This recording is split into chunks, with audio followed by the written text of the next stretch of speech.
Okay, so today I'm going to show you how to take up a hem. So I've bought this pair of trousers, which I plan on wearing to my work Christmas party, but being only 5'2" tall, or 160 centimetres, I always have to take up hems. So today I'm going to show you how to do that. So these are the things that you're going to need to take up a hem. So obviously you're going to need some matching cotton. So my preferred cotton is always Gutermann. I always go to the Gutermann cotton.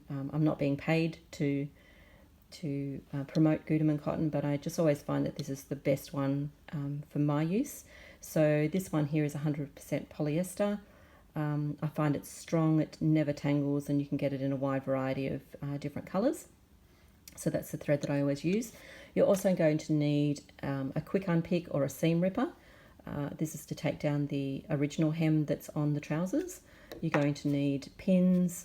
So I use the ones with the glass head on the top. They're easier to find in the fabric, and if you drop them on the floor, they're easier to find as well. You're going to need a tape measure. So I've got one here that's got both centimetres and inches. And you're going to need a needle and thread. Now you can take, and of course scissors. Now you can take up your hem on the sewing machine. I prefer to do it by hand. I think it gives a much neater finish. You can't see the end stitching. So I always do my hems by hand. Unless it's just something that you're going to wear around the house and it doesn't really matter that much, then by all means take it up with the sewing machine. So today I'm going to show you how to take it up with by hand. Okay, so the first thing you'll need to do is to determine how much you need to take the hem up. You can see that these ones are quite long, so they will need to come up a fair way.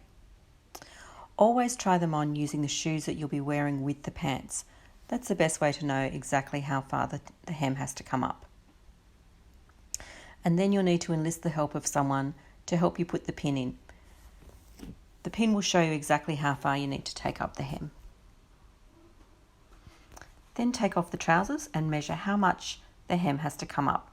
You can see here that I'm going to be taking up the hem 6 centimetres.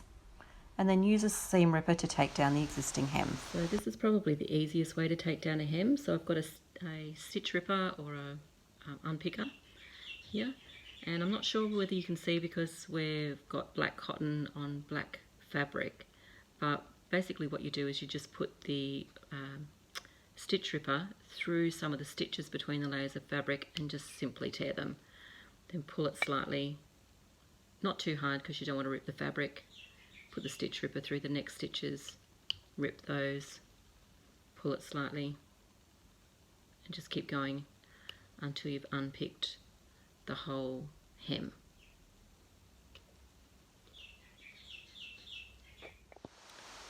Okay, so when we've finished undoing the seam, you'll see that there are lots of little threads that are left over from the ones that you've cut, so you just need to go around and pick them all off and just make sure that there are no threads hanging around.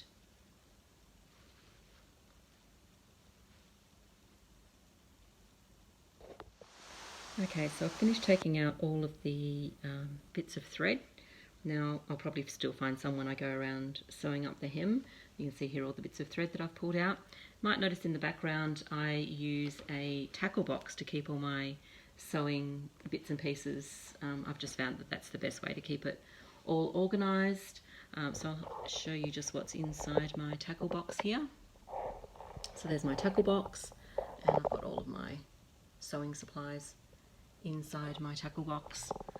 I actually got that one free from work, so worked out really well. So the next thing we do, because we measured before how much we needed to take up the hem, we needed to take up 6 centimetres. Now remember, that was 6 centimetres from the fold of the fabric, not from the bottom of the fabric, which we've now taken down that hem. So the hem has now got to come up to here where the 0 is on my tape measure. So I'm going to need to cut some off because I don't want too much fabric folded at the bottom. So generally what I would say is about 2 to 3 centimetres for the depth of your hem.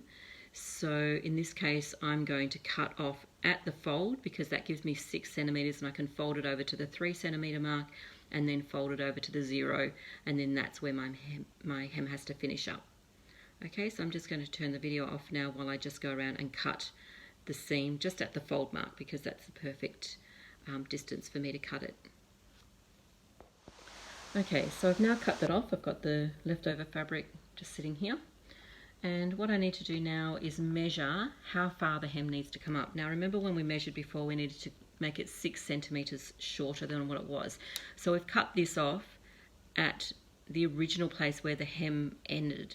So what we need to do now is measure up 6 centimetres from the bottom of that to where the new hem is going to be. So if I put my measuring tape here, that means, and I'll use a pin to mark it so that you can see, if I come up 6 centimetres, this spot here is where the new hem needs to fold over.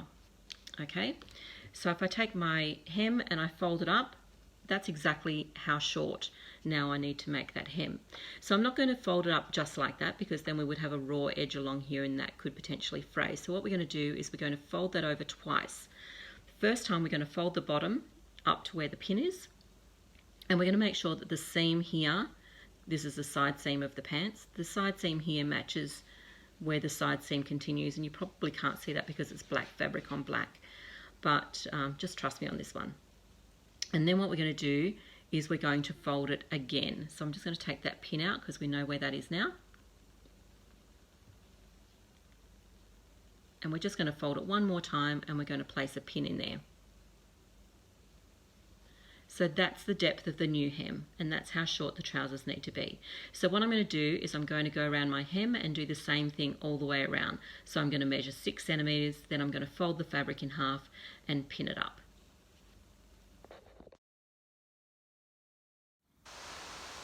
Okay, so now I've pinned up all the hem, and you can see that it's evenly pinned all the way around the hem. And I would always start on a side seam of the trousers. That way you can do a couple of little anchor stitches without it being too obvious on the front of the garment. Now I've shown you before how to, the easy way to tie a knot in the end of your thread. So if you want to hop over to my post about how to sew on a button, I'll show you the easy way to tie that knot in the end of the thread. So what I'm going to do is just hide that knot. So I'm going to go in behind the hem and just come up through the fabric, and that will hide the knot inside the fabric, so you won't actually see the end of the fabric. And then I'm just going to do a couple of quick little anchor stitches just to anchor that thread so it doesn't come undone. Okay, once you've done the first two, then you can take out that first pin. You don't need it anymore, and honestly it could cause the thread to tangle up around the hem. So then what I always do is I always try and keep the fabric from the first stitch that you've made to the next pin nice and taut, because that gives you a much more even stitching around the hem.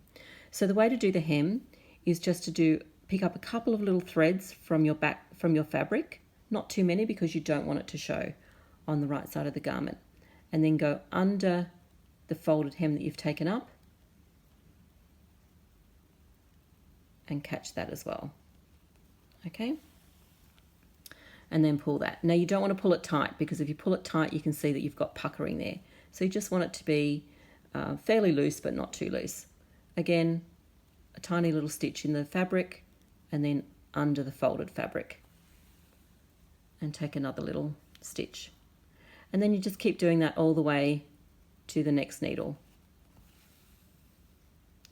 And you'll see on the other side of the fabric, you can't even see where those stitches are. Now I know that this is black fabric on black, but even if I was stitching with white, you wouldn't be able to see those stitches because I've just pulled up a couple of threads from the backing fabric. Okay, so turn it over and just keep going that way all the way around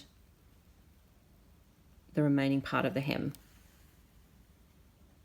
Now every now and again I do like to do a couple of little anchoring stitches, just again to make sure that if the hem does come down at any stage, it's not going to come down all the way. It's only going to come down to that point of the next anchoring stitches.